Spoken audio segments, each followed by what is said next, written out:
We provide you the platform to turn your dreams into reality. Give wings to your aspirations with KR Mangalam University. तो इनकी चिंता इस बात की है। भारतीय जनता पार्टी का ये है कि सबसे पहले आरक्षण, महिला आरक्षण विधेयक लागू तो हो जाए, 33% महिलाएं तो चुनकर आए। अब प्रधानमंत्री और सिर्फ ये बीजेपी के लिए थोड़ी ना है, ये तो हर एक राजनीतिक दल को इससे फायदा मिलेगा। देखिए, राजनीतिक दल को फायदा मिलने और क्योंकि मैं पहले एक बात कर दूं, फिर कंप्लीट आप कीजिएगा। क्योंकि प्रधानमंत्री ने आज एक बात कही थी अजय जी, उन्होंने कहा था कि महिलाओं को आने तो दीजिए संसद में, सदन में आएंगी, अपनी बातें रखेंगी, तब तो समझ में आएगा ना। अब देखिए, पुरुषवादी सोच में तो एक चीज है। हाँ। प्रधानमंत्री ने ये भी कहा कि भाई, उन्होंने एक आंकड़े भी रखे कि अभी जैसे मैंने नोट भी किया था कि 650 जिला पंचायत है पूरे देश में, उसमें 300 से अधिक जिला पंचायत अध्यक्ष महिला है। ठीक है। और कम से कम 6700 जो है ब्लॉक पंचायत है, उसमें 2700 से ज्यादा जो है ब्लॉक पंचायत महिला प्रतिनिधित्व कर रही हैं। तो महिलाएं जब आगे बढ़ रही हैं, महिलाएं आगे, ये भी प्रधानमंत्री ये भी नहीं कहा कि वहां तो आप आरक्षण दे रहे हो, वहां किसी ने विरोध नहीं किया, क्योंकि आपको लग रहा है कि हमको तो वहाँ जरूरत नहीं है। अब यहाँ मान लो कि जो सदन में आज बैठे हुए दिख रहे हैं, इसमें से 250 लोग नहीं दिखेंगे, उनकी जगह वहाँ महिलाएं दिखेंगी। तो बहुत लोगों की पुरुषवादी सोच में तो होता ही है कि भाई हमारी जगह महिलाएं चुन कर आएंगी, आपको महिलाओं को अपना नेता मानना पड़ेगा। ठीक है। तो ये भी एक कारण है, ये पुरुषवादी और भारत की जो जिस तरीके की बनावट है, उसकी सोच का भी नतीजा है। इसमें मेरा अपना मानना है कि महिलाएं अभी सब अपेक्षित हैं। महिलाओं को आप समाज के मुख्य धारा में लाने के लिए ये बाद में किया जा सकता है, ऐसा नहीं है कि आप नहीं कर सकते हैं, कर सकते हैं, लेकिन ठीक है, अभी की तारीख में अगर लागू हो जाता है, महिलाएं अपेक्षित हैं, उनको मुख्य धारा में लाना चाहिए। ठीक है, ठीक है। अगर इसमें देखिए, गौरव गोगोई है कांग्रेस के सांसद, उन्होंने इस बिल का विरोध कर दिया।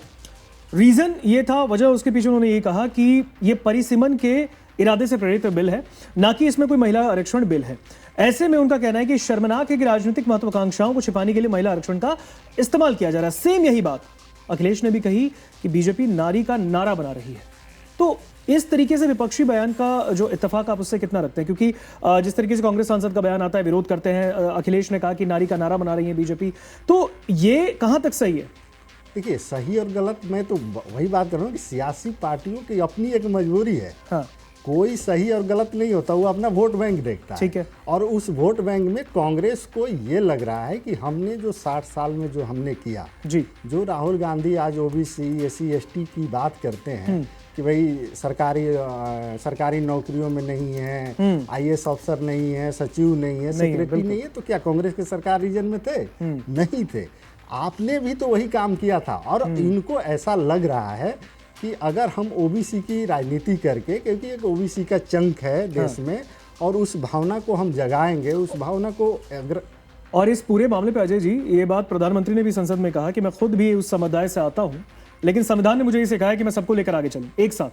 हाँ, उन्होंने तो चुटकी लिया जब धर्मेंद्र यादव ने कहा कि आप भी उस समाज से आते हैं। महिला आरक्षण आ तो जाएगा, लेकिन हम आपके वर्ग के महिलाएं यहाँ चुनकर नहीं आएंगी। उस पर इन्होंने कहा कि हाँ, आपने बात सही कहा कि हम भी उसी समाज से आते हैं, अति पिछड़ी समाज से आते हैं, लेकिन संविधान जो है हमको सबको साथ लेकर चलने की बात कहता है। तो हम उसमें, देखिए, मैं यहाँ सीधी तौर पे कहूँ कि सपा जैसे समाजवादी पार्टी है, समाजवादी पार्टी का जो वोट बैंक है उसकी उनकी चिंता है। ठीक है, ठीक है। और कांग्रेस को इस बात की चिंता है, कांग्रेस के पास अभी खोने के लिए कुछ नहीं है। आज की तारीख में अगर बात कर लें तो कांग्रेस के पास खोने के लिए कुछ नहीं, उनको कुछ पाने के लिए ही है। तो कांग्रेस चाह रही है कि ओबीसी की राजनीति की बदौलत हम जो है सत्ता में वापसी, नहीं तो कम से कम एक ऐसा विपक्ष के तौर पर देश के सामने आ सकते हैं। हाँ, एक ऐसा आ सकते हैं। अब उनको लगता है कि धर्म की राजनीति की अगर कोई तोड़ है तो जाति है। भाई, 90 के दौर में जब मंडल आयोग और कमंडल जिसके बात होती है, उस समय भी जाति कमंडल से आगे निकल गई। ठीक है। तो कांग्रेस को इस बात को लग रहा है कि ओबीसी समाज, ओबीसी तबका को हम इस बात के लिए अपनी तरफ कर लें कि हम तुम्हारी हित की बात करते हैं। देश में जो अभी की सरकार है, मौजूदा सरकार है, ओबीसी की विरोधी है, हम आपके हक की बात कर रहे हैं। तो हम आपको ये बता रहे हैं कि भाई सेक्रेटरी स्तर पर कितने ओबीसी अधिकारी हैं, यहाँ कितने अधिकारी हैं, इसमें महिला आरक्षण पास कर दिया गया। अब जैसे प्रियंका गांधी आज बोल रही थी कि आप इसलिए इस महिला आरक्षण को अभी तुरंत ला रहे हैं कि 2027 में जब ये जनगणना हो जाता, उस जनगणना के आधार पर करते तो ओबीसी का जो आबादी का चंक है वो अभी जैसे जितना था उससे बढ़कर आता। अब उस आधार पर आपका अगर सीटों को रिजर्व करना पड़ता जी, तो उसके डर से आप पहले ही जो है ये ला रहे हैं। तो वो प्रियंका गांधी के कहने का मतलब जो था वो संदेश देने की कोशिश है ओबीसी समाज को कि हम आपकी चिंता कर रहे हैं, हम अब सरकार जो है चिंता नहीं कर रही है, तो वो राजनीति कर रही है। समाजवादी पार्टी की अपनी अलग चिंता है, भारतीय जनता पार्टी बीजेपी की भी एक अलग चिंता है। बीजेपी को भी इस बात का मतलब ऐसा नहीं है कि इनको कोई चिंता नहीं है कि नहीं हम 100 साल तक शासन करेंगे, इनकी भी चिंता है और सबकी अपनी अपनी लकीरें हैं और सब अपनी लकीरें पर चल रहे हैं, सबकी सियासी लकीरें हैं।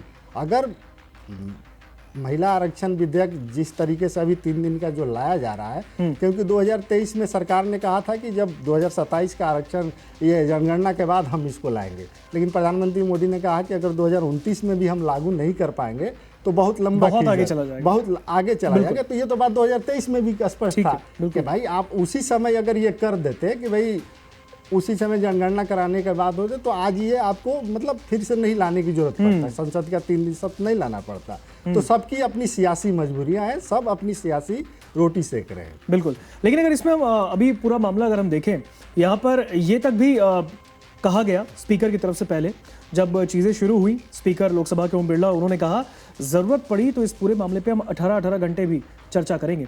पहले भी कई बार ऐसा मैटर आपने देखा होगा अजय जी, आपने कई सालों से पत्रकारिता में एक्टिव है, आपने देखा कि कई ऐसे मुद्दे जब सामने आते हैं तो संसद की कार्यवाही लंबी चलती है।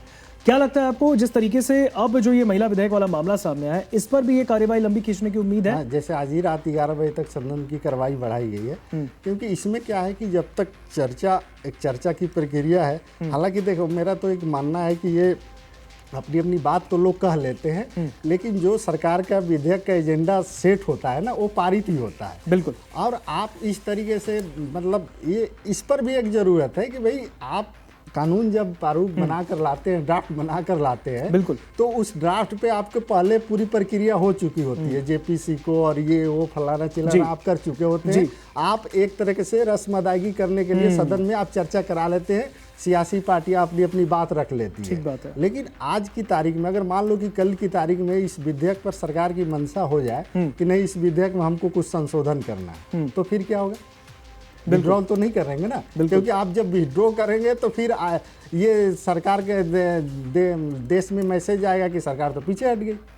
बिल्कुल। तो चर्चा कराना वो अलग बात है, ये लोकतंत्र की खूबसूरती है, चर्चा होनी चाहिए, बातें होनी चाहिए, लेकिन सरकार की जो मंशा होती है, जिस विधेयक को लेकर जो सरकार आती है वो अपने मनसे के साथ आती है और उस पर चर्चा और उसका कोई मतलब उतना नहीं होता है। मतलब ये होता है कि एक स्वस्थ लोकतंत्र की ये एक प्रक्रिया अच्छा है कि भाई सब कोई अपनी अपनी बातें कह लेता है कि भाई हमारी मंशा क्या है, हम क्या चाहते हैं, सरकार के मंशा क्या है, ये अच्छी बात है, लेकिन उसमें संशोधन और ये सब जो होना है। लेकिन इस बीच में अगर हम देखें, जैसा कि प्रधानमंत्री नरेंद्र मोदी का बयान भी है, उन्होंने कहा कि नहीं महिलाओं को और सम्मानित करने के लिए, उनको सशक्त करने के लिए हम ये बिल ला रहे हैं। आपको लगता है कि इस बिल में देरी वाकई हुई है?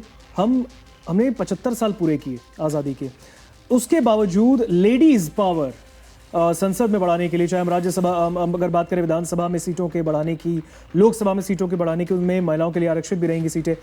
क्या लगता है कि ये इतनी देर इसलिए भी हुई और इसकी देरी की वजह से महिलाएं काफी ज्यादा पीछे रह गई, पिछड़ी रह गई? देखिए मैं तो कह रहा हूँ कि भाई इसमें आरक्षण लाने की जरूरत ही नहीं है।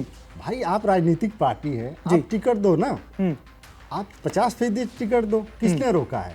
कौन जनता जाकर कह रही कि नहीं यहाँ से महिला को टिकट मत दो? इसके लिए आरक्षण की जरूरत ही नहीं है।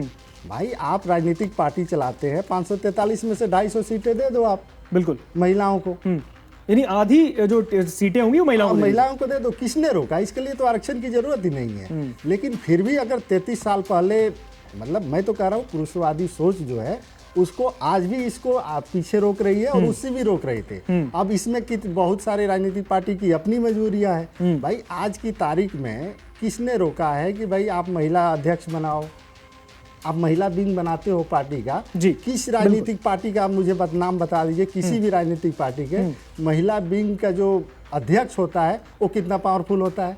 वो तो पीछे पीछे घूमते चलती हैं। आप महिला विंग के कितने महिलाओं को टिकट देते हैं? आप देते ही नहीं है तो आप मतलब आपको इतने ही अगर सक्रिय और इस तरीके से चाह रहे हैं तो आप सीधे आप टिकट दे दो, इसमें कोई रोकने वाला नहीं। लेकिन ठीक है, आरक्षण के जरिए लाना चाह रहे हैं तो देर तो हुई है, क्योंकि भाई 75 साल हो गए देश को आज़ादी हुए, लेकिन महिलाओं का प्रतिनिधित्व अगर 5%, 8%, 11% है तो ये तो मतलब भारतीय लोकतंत्र के लिए सही नहीं है। विश्व के मानचित्र पर आपकी छवि अच्छी नहीं बनेगी, क्योंकि जब तक महिलाएं सशक्त नहीं होगी स्वस्थ समाज बन ही नहीं सकता है। जब तक महिलाएं आगे नहीं बढ़ेंगी आपका स्वस्थ परिवार बन ही नहीं सकता है। महिलाएं जब एक सशक्त होती हैं तो कई स्तर पर, कई मोर्चे पर समाज को आगे ले जाती हैं। जब समाज को आगे ले जाएंगी तो देश खुद ब खुद आगे बढ़ेगा। आप देखिए जिन जिन इलाकों में जहाँ जहाँ लड़कियाँ या महिलाएं आगे बढ़ी हैं उस समाज का स्तर बढ़ा है।